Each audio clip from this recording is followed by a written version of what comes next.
Hey everyone. Now, when you go to a shop or some sort of place where you're dealing with some company or government department or whatever, they have their system, right? The system. They say, let's just get you on the system, and they see all the history and that you've done. Well, that's called a CRM, a customer relationship management, basically. And what that does is you're the customer and they've got all your details and all that sort of thing that they've got associated with you. Now, what I'm going to do in this video is show you how to set your own up. Because if you've worked in like a corporate environment, you might have heard of salesforce.com, which is an example of this, which most people have probably heard of and hate. You can set your own up so that you run your own entity as a company, and people you deal with, like government departments or just shops that you've got receipts from, we'll go through that. You can set it up so that you've got your own database so you can quickly bring up information on them. So what you'll do in this is treat all the things that you deal with as customers, but it can do more than what you need for your home use. But there's an open source one that I'm going to set up called SuiteCRM, and that's what we're going to do in this video. Right, so here's the download site, and I'm going to base this on SuiteCRM 8.1. I'm not going to download it here because I'm going to use wget to download it from the CLI. This is where it's going to come from, so that link there. Now the host I'm going to run it on is just a brand new Debian VM. So here it is, nothing on there yet. So that's where it's going. So to start with, good old apt update, because why not? There it is. Now, you need to install some stuff, and I'll put these in the info if YouTube doesn't mind these funny characters.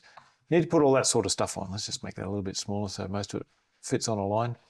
And that's for things that it needs in the background. So just let that do that.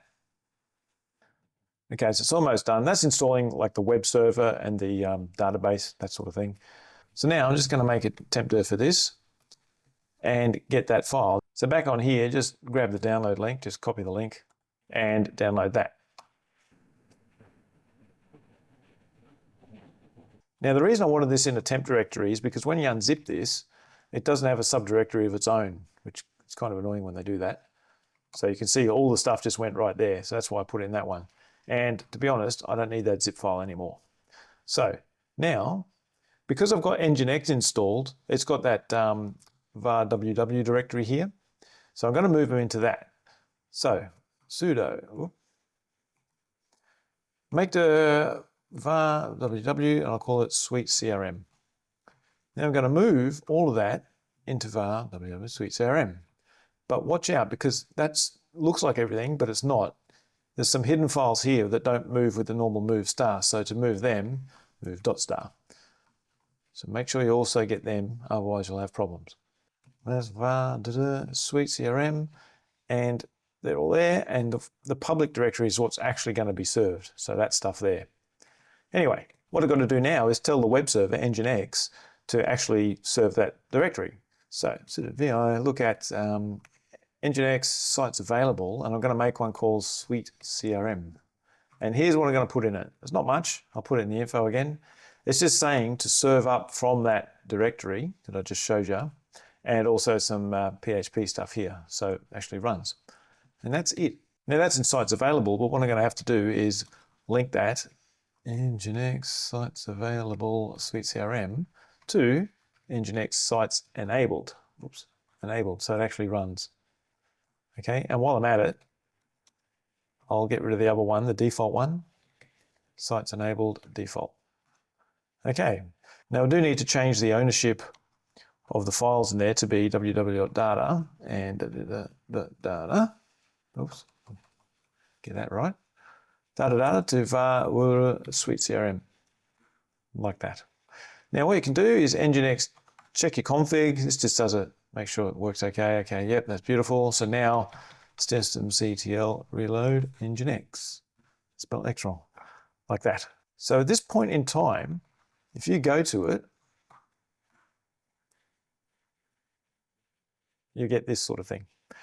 You get some errors. Now I want to show you these errors, which I'll fix up in a second. I just want to show you what they are.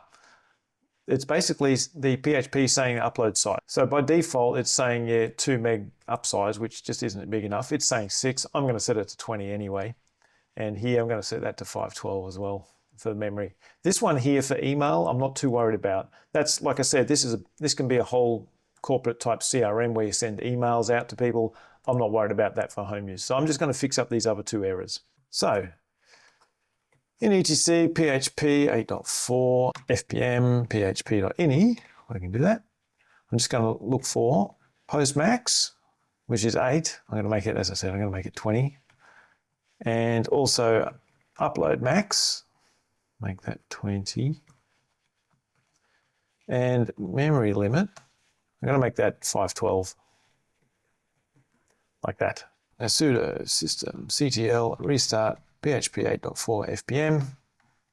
Boom. Now if I go back here and refresh that, you'll see I've only got that one warning about the email, which I'm not worried about. Ignore that and proceed. Now I have to set up the database because this won't do anything yet. I have to create the Maria database in the background, so this, which is what this will connect to. So sudo mysql -user root -password, put whatever you want there, who cares. Now this here, I'll put this in the info because I've got little notes over here, but basically it's going to look like that. So what I did there, I created a database called SuiteCRM. I created a user and a password, just some user, some password, and I let that user have everything on SuiteCRM on localhost. That's pretty much it. So now when I go back here, I can fill that in. So the database user is some user, like I just had, and this was some password, like I just had. Host name. Now this is the database host, which is the same machine that this is on. So you've got the web part here talking to the database, which is on the same host. And the database name was SuiteCRM. Over here for admin password, I'll just put in a password, just a user admin password, and proceed. Okay, so admin password. And here it is. Quick bit of setup here. So put your name, or whatever, Paul, just whatever you want to put in. Put your time zone, I go +10. Where are we? Back in Brisbane. Now, it only gives me the option of US dollars, so I never worried too much about that because I just call it Australian dollars and just use dollars. So I haven't looked too far into that. But anyway, that's essentially it. And now you have a CRM. Now, don't be daunted by all this crap. Start with accounts. All right, so the concept is accounts are people you deal with or companies. So if you were in a company and you'd have customers, you'd call them your accounts. And then with this, you'd assign them to certain users. So you can set up a bunch of users, your staff, and say, okay, this account is for him, that one's for her, whatever. But the way I'm going to do this is the accounts are people I deal with. So shops, government entities, and that sort of thing. So what I'm going to do is make some accounts, and then I'm going to put some receipts on here just to give you a bit of a demo. So I've got an account, I've got super cheap here, super cheap receipts, Officeworks, you know, that sort of thing. But obviously I'm not going to go into like things like the rates and all that, but I'm going to set up a couple of accounts for them and then put these receipts in there and show you how it works. Right, so accounts, create account. And I'll just call it super cheap. Now you can, in more info, do stuff like the industry and not just put like retail, because that's what this is going to be. And if you know some people there, we can add them later, but we'll just leave that there for now. So that's super cheap. And I'm going to add another account. I'll add all my accounts in here. So Officeworks, and again, I'll put that as retail. Boom, boom, boom, save that. And I'll create one more called Anaconda, which I guess is also retail. So I'll just put that in there really quickly there. Boom, retail. So now, if I go to accounts and view accounts, you can see these accounts and who they're assigned to. They're assigned to me. And insights, I'm not going to worry about this for my home stuff. That gives you know some sort of statistics. But Anaconda, Officeworks, super cheap. So they're your accounts. But with contacts, you can create a contact and go, I don't know, like an old mate. And then for the account name, you can start typing here any part of the name. So super cheap. Okay, he's super cheap, and put all these details in and whatnot, and save that. So now under accounts, you go to super cheap, and you see contacts. And you go, oh, there's old mate. So all your contacts would come up here. And the one I'm interested in is documents. So again, piss that insights off. So what I'm going to do is I'm going to put my receipts on there and just have them in there. So now what I'm going to do is get that super cheap receipt. Click the old scan button here. Scan that in. I'm not sure this is very exciting, but just scan a receipt in. There it comes. There it is. Save that. So this is what I do. Scan your receipts, scan whatever you need to. If it's something that got emailed from a government place or some other company, you'd probably have a PDF all ready to go, but basically I'm just getting the files ready here. All right, so I've got some receipts in there, and what I'm going to do is add them as a document. So just create a document. Click here and upload. Now I selected my super cheap receipt, and there it is. But the date on the super cheap receipt is 29th of July. So I'm going to just modify this to be 29th of July, which would be when I got that battery jump pack thing. Save that, and there it is. So now, if you had your accounts, you go, okay, boom, boom, boom, super cheap. That's there. Oh, super cheap receipt. Just click it, bang, there it is. No mucking around, quick and easy. Now that's all I really use it for at home nowadays. But if you want to use this in a company setting, you can do a lot more. Like you can have activities. So if you're working on something, a particular task or a particular job, you put that in activities and you work through it. So it keeps a log of all your actions. And another one you can do is opportunities. So you might have not a particular job that you've got, but you know this account, this customer of yours has something coming up, and you put that as an opportunity. You go, okay, that's worth this, and it might happen. So it's not really concrete yet, but it's kind of like penciling it in. That's your opportunity. So I'll show you a little bit of that, but not too much. So let's say accounts, I had super cheap, and I needed to take a fridge back for a recall. They could go activities, you could go action, okay, create a task, return fridge. Fridge recall, and put that when, I don't know, start date, oh, I've got to do that tomorrow. I've already done this, by the way. I've got a new fridge. Priority, medium, whatever, and just save that. So now I've got a task here, and it's been assigned to this guy, which is me, okay? You do that, you go, oh, what's the task? That's it there.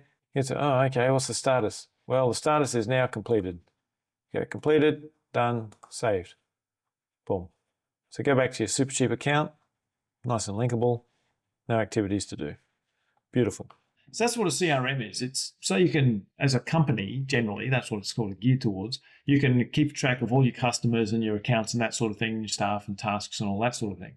So rather than just running your own with, maybe you've got emails, you keep your stuff organized via emails or a bunch of files in a directory somewhere. I'd recommend still having a file. Like all of these are still going to be files somewhere on a computer because I don't 100% trust these things. You know, I still want to back up if this fails. You know, things fail. So I still got backup of the actual files. But for ease of use, this is what you use. So if companies have their system, there's nothing to stop you having your system as well. So you don't want to let the world get on top of you where you've got, oh, this company, that, when was I dealing with them? And you've got to look up things. The more on top of this you are, the easier life is. And even though I showed you this on a Debian VM, you can set this up on a Raspberry Pi. So you don't need a big server infrastructure. You can run it on a Raspberry Pi. And yes, look, if you don't trust SD cards on a Raspberry Pi, that's fine. Just make your backups. Always use backups anyway. So that's what I wanted to show you. And I have some more videos coming up on other things you can do just to get on top of this technology world. It's not really technology. It's just cumbersome bloody shenanigans. But anyway, you can get on top of it and then it's not too bad. So that'll do for now. So till next time. Take it easy.